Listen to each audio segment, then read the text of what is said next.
Hey guys, it's Danielle back with another YouTube video, and this video is actually dedicated to Nipsey Hussle, who was recently murdered this past week. So we just want to send prayers and love to his family as we're going through this, really tough time right now.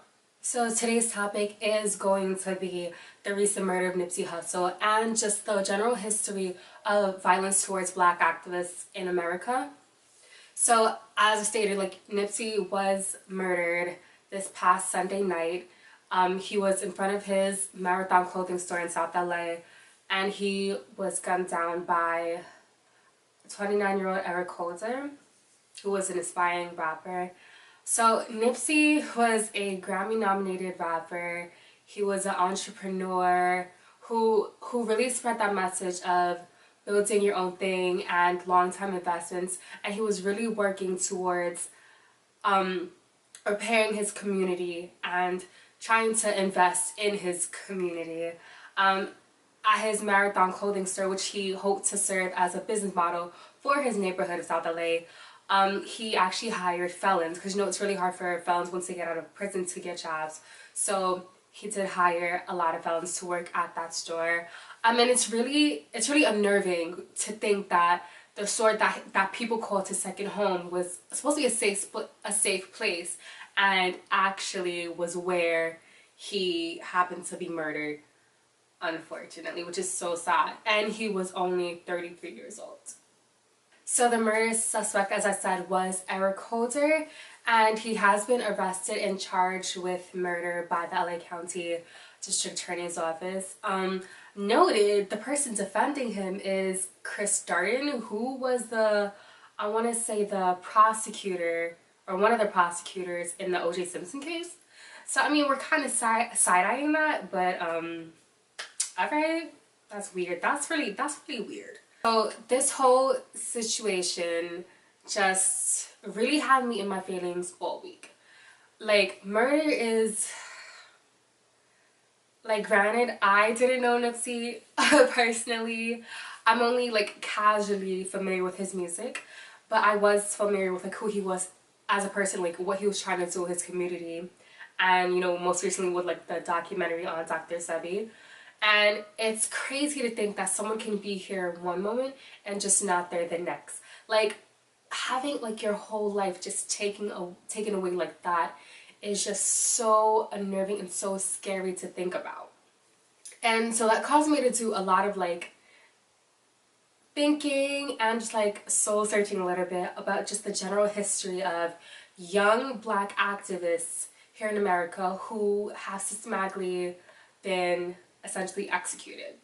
And that's something I do think we need to pay attention to, as they're trying to do good out here in the community and they're being just killed.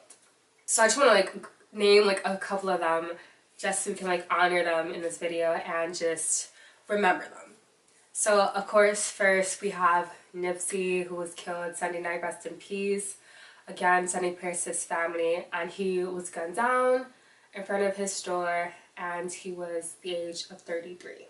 Next, this past March, we have Ohio activist and grassroots organizer Amber Evans, whose body was dragged out of the Scottsdale River in Columbus, I believe, after being reported missing in January. She was doing a lot of good for the community, I believe, of Columbus, and she was working to have the laws for catching kids who are skipping school revoked, as well as other things good for her inner city community. And she was found obviously killed, and her body was dumped in the river, which is so sad, and she was only 28 years old. Next, in 2016, one of St. Louis's most prominent anti-violence activists and one of the co-founders of the Hands Up United collective, which was formed after the shooting of 18-year-old Michael Brown in Ferguson, Darren Seals, he was found in a burning car with gunshot wounds all throughout his body. So he was shot, and then his car was lit on fire, which is that is crazy to think that someone would do that to a body, which again, somebody who was trying to actively trying to do good for the community, not only like in his area, but like nationwide, because that is something that affected cities across America.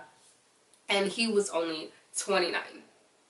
In 1969, Deputy Chairman of the National Black Panther Party, Fred Hammond, was killed during a raid orchestrated by the Cook County District Attorney's Office in conjunction with the Chicago PD and the FBI. He was shot while lying in bed with his pregnant girlfriend, who not girlfriend, but his pregnant fiance, who was 9 months pregnant. So she was literally about to have their child. He was 21. So yeah, like I'm 21. So it's a thing that like someone my age was killed by government officials while he was trying to do good for his community. Not only his local community, but like black people, nationwide, and he was killed in his home, again, a safe place. Like, this is crazy. Like we cannot let these things go unnoticed, and we cannot be sleepless, you guys. Like, we cannot, like, we need to acknowledge this, that this is something that is happening. And now getting into, like, you know, some well-known names. In 1968, human rights activist and civil rights leader Martin Luther King was assassinated in Tennessee while there in support of black sanitation workers who were on strike for better wages and better treatment. And we all know that his death has left a legacy of service and work in the black community. And he didn't just work to help our community, but poor people across the nation. And he will always be remembered as a prominent figure in human rights for all time. And lastly, in 1965, Nation of Islam leader and prominent figure in African American leadership, Malcolm X, was shot 21 times by gunmen who were members of the Nation of Islam at a speaking engagement and was killed. Now that one is very, very personal to me, again, because, you know, I am someone who is from Harlem, so I've seen his impact on my community as well as black people overall. So that is something that it does really affects me and is personal to me. So those are just but a few of those activists who have been killed over the years.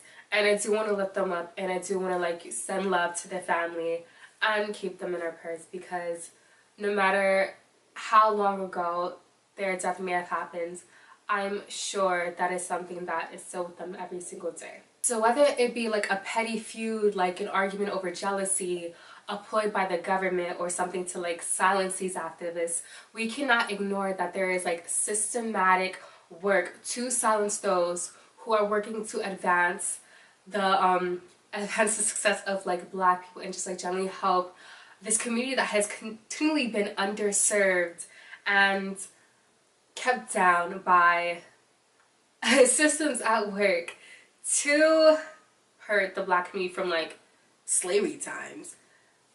So we cannot ignore and we cannot remain silent about what is being done to these young black leaders out here.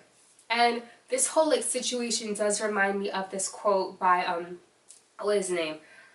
What's his name? Ta-Nehisi Coates? That's his name? Ta-Nehisi Coates. Yes, please. I hope I'm saying that right. But his book, Between the World and Me, there's this quote in there that says, "Black people love their children with a kind of obsession. You are all we have, and you come to us endangered." So black lives out here, our value is look to be so little. You can see that in the stories you hear about police brutality, of all these kids being gunned down. You know, Trayvon Martin, what's his name? That little boy Jordan, all those people who are being killed out in the streets in the name of safety. You know, like our bodies, we think they are our own, but we're starting to see that America doesn't look at it that way. Our our bodies are seen as something that are easily to be taken away in the name of safety. It's something that seemed to be violent. It's something that seemed to be dangerous, and people are out here eliminating them are seen to be doing a service, which is something that is so wrong and so vile and can really negatively impact a community.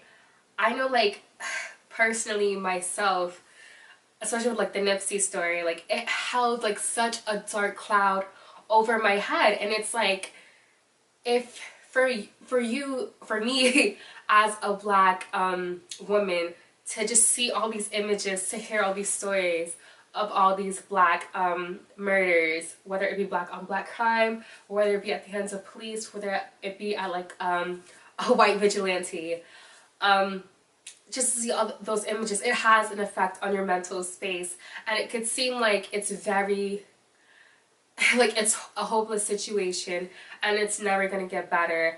And now I'm choosing to not see it in the light, but I'm choosing to see it as something that can light a fire, and it's causing me to like really pay attention to what's going on around me. It's inspiring me to read more, to stay more knowledge, and I really hate the phrase "stay woke," but you do need to pay attention and be aware of what is going around you in your community, in the grander scale of America, and really work to empower your community, empower those around you, educate, educate. Do stay educated, because you do not want these things to go without your notice and suddenly it's you next. Because in the reality of things, you never know when something can happen to you or your family member next. So I do hope you enjoyed today's video, and again, I cannot say this enough. We are sending prayers and love to Nipsey's family and loved ones right now, as well as all the other black activists that were named in this video. I do encourage you to stay read up. I'm thinking about starting a book list for young black people to stay informed, stay educated, and just to be empowered, not just for us right now, but for the next generation. Don't forget to like, comment, and subscribe to this video, and I will see you in the next one. Let's also continue the conversation in the comment section below, and I will see you in the next video. Peace.